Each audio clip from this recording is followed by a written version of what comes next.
ان دنوں ہم اپنے آبائی گاؤں میں رہا کرتے تھے اور ہمارے پڑوس میں ظہور احمد رہتے تھے، جن کی ایک بیٹی کی سادگی کی وجہ سے اس کی دادی نے اس کا نام سعدیہ رکھ دیا تھا۔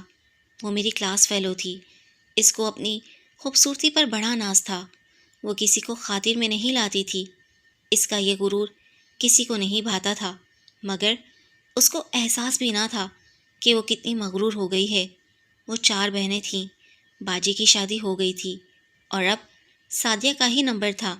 ماں اس کی شادی کی کوششوں میں لگی ہوئی تھی، لیکن باپ سخت آدمی تھا، اس لیے لوگ رشتہ لے جانے سے بھی ڈرتے تھے۔ اگرچہ وہ بھی سعدیہ کے فرض سے جلد فارغ ہونا چاہتا تھا، مگر کوئی معقول رشتہ نہیں مل رہا تھا۔ بالآخر ایک رشتہ آیا، لیکن ماں باپ نے چھوٹی کی شادی کر دی کہ سعدیہ کے لیے کوئی اور رشتہ آ جائے گا، پھر شادی کر دیں گے کہ یہ شکل کی اچھی ہے، اس کے لیے رشتے آتے رہیں گے۔ سعدیہ کے گھر کے سامنے کتابوں کی دکان تھی۔ ان کے مکان کے آگے بھی دکانیں تھیں۔ وہ صبح اسکول آ جاتی، مگر دعا کے وقت جب لڑکیاں لائن بنا کر اسمبلی میں جا رہی ہوتی، وہ غائب ہو جاتی تھی۔ 1-2 بار میں نے پوچھا بھی کہ تم تو ہمارے ساتھ اسکول آئی تھی، پھر کہاں غائب ہو گئیں؟ تب اس نے بہانہ بنا دیا، اس کی دوست شازیہ تھی، وہ ہماری بھی دوست تھی۔ اس نے ہمیں بتایا کہ ایک لڑکے سے پیار کرنے لگی ہے اور اس کے پیچھے جاتی ہے۔ اس کا نام احسان تھا، وہ ہمارے گھر کے سامنے رہتا تھا۔ ایک دن میں نے سعدیہ سے اس بارے میں پوچھ لیا تو وہ انجان بننے لگی۔ میں نے اس کو سمجھایا کہ ایسا نہ ہو کہ تم بدنام ہو جاؤ، تم اسکول سے مت جایا کرو۔ اس پر وہ کہنے لگی، تم کو غلط فہمی ہوئی ہے، میں کسی احسان کو نہیں جانتی، اسکول سے جانا میرا ذاتی معاملہ ہے۔ اس جواب کے بعد بات کرنے کی گنجائش نہیں رہتی تھی، لہٰذا میں خاموش ہو گئی۔ ٹیسٹ شروع ہو گئے تو میں پڑھائی میں مصروف ہو گئی، کیونکہ اس کے سالانہ امتحانات بھی ہونے والے تھے۔ ٹیسٹ ختم ہوئے تو ہمیں کچھ دن کے لیے فری کر دیا گیا تاکہ سالانہ امتحان کی تیاری کر سکیں۔ کچھ لڑکیاں اسکول آ جاتی تھیں اور کچھ گھر پر تیاری کر رہی تھیں۔ کسی کو کسی کا پتہ نہ تھا۔ جب ایڈمٹ کارڈز آئے تو ہم سب لڑکیاں اسکول آئیں، مگر سعدیہ نہیں آئی۔ شازیہ اس کے گھر کے سامنے ہی رہتی تھی۔ میں نے اس سے پوچھا کہ سعدیہ رول نمبر لینے نہیں آئی، کیا امتحان نہیں دے گی؟ وہ بولی، تمہیں کچھ پتہ ہے کہ اس کے ساتھ کیا ہوا ہے؟ وہ تو اس شہر میں ہی نہیں ہے۔ پھر اس نے ہم سب کو بتا دیا کہ اس کے گھر کے سامنے احسان رہتا تھا، اس کا موبائل چوری ہو گیا، اس وجہ سے وہ اپنی دکان پر سونے لگا کہ اور چیزیں نہ چوری ہو جائیں۔ سعدیہ ایک رات اس سے ملنے دکان پر چلی گئی۔ محلے کے کسی آدمی نے اسے دکان میں داخل ہوتے ہوئے دیکھ لیا۔ یہ رات کے 12 بجے کا وقت تھا۔ اس بدخواہ شخص نے جلدی سے دکان کا دروازہ باہر سے بند کر دیا اور سب محلے والوں کو جمع کر کے تالا کھول کر دکھایا کہ دیکھو، دونوں لڑکا اور لڑکی اندر ہیں، آؤ انہیں پکڑ لو۔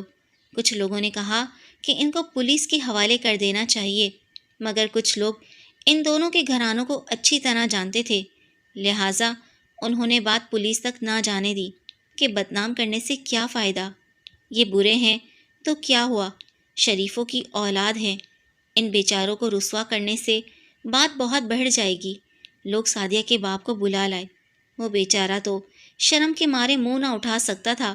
ہجوم کے درمیان سے جب وہ اپنی بیٹی کو لے گیا تو اس کی بری حالت تھی، اس کی عزت 2 کوڑی کی نہ رہی تھی، وہ محلے میں کسی کو منہ دکھانے کے قابل نہ رہا تھا۔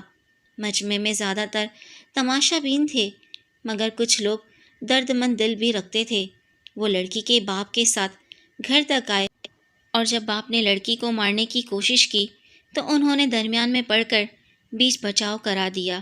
انہوں نے باپ کو صلاح دی کہ اب لڑکی کو گھر مت رکھو، لہٰذا سعدیہ کو اس کے نانا کے گھر بھیج دیا گیا۔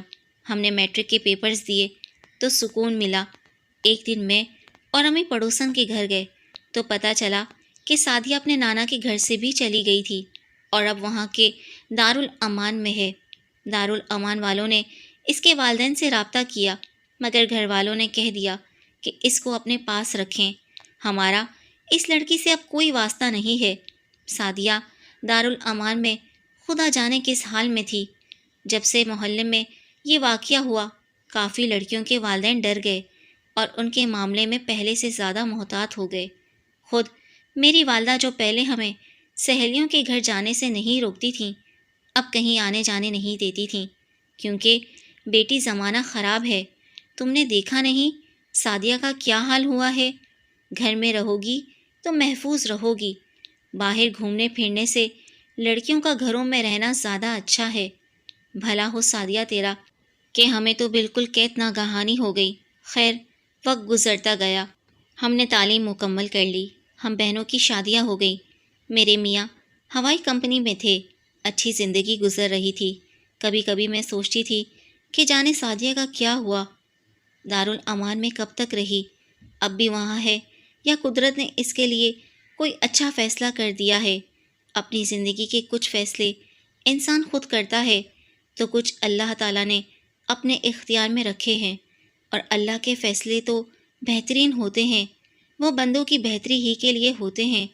جب اس کے بندے غلطیاں کرتے ہیں، زمانہ ان کو سزا دیتا ہے، ماں باپ خفا ہوتے ہیں، کچھ محض سزا دے کر بعد میں معاف کر دیتے ہیں، مگر کچھ والدین معاف نہیں کرتے، خاص طور پر بیٹیوں کو۔ جب وہ گھر سے بھاگ جائیں یا کسی سبب ان کی اور خاندان کی بدنامی کا باعث بن جائیں تو انہیں یا تو دارالامان میں پناہ لینی پڑتی ہے یا پھر وہ ظالم زمانے کے ہاتھوں مزید دکھ سہتی ہیں اور برباد ہوتی رہتی ہیں۔ بیٹیوں سے ناسمجھی میں کمسنی کے باعث اگر کوئی غلطی ہو جائے تو بہتر ہوگا کہ والدین ان کو معاف کر دیں اور دربدر ہونے کے لیے نہ چھوڑیں۔ خدا کا شکر ہے کہ حکومت نے ایسی مجبور لڑکیوں اور خواتین کے لیے دارالامان بنوائے تاکہ یہ بے سہارا وہاں پناہ لے لیں اور مزید دربدر ہونے سے بچ جائیں۔ ریٹائرمنٹ کے بعد میرے شوہر نے فیصلہ کیا کہ ہم بیرون ملک چلے جائیں تاکہ وہاں اپنے بچوں کو جدید اعلیٰ تعلیم دلوا سکیں۔ انہوں نے اپنی تمام جائیداد بیچی، تمام جمع پونجی اکٹھی کی اور ہم کینیڈا آ گئے۔ یہاں کی شہریت کے لیے ہمیں 2 برس ہوئے تھے کہ ایک روز شاپنگ مال میں میری ملاقات اچانک سعدیہ سے ہو گئی۔ وہ پہلے سے زیادہ سیدھی سادھی نظر آ رہی تھی، اس نے میک اپ بھی نہیں کیا ہوا تھا۔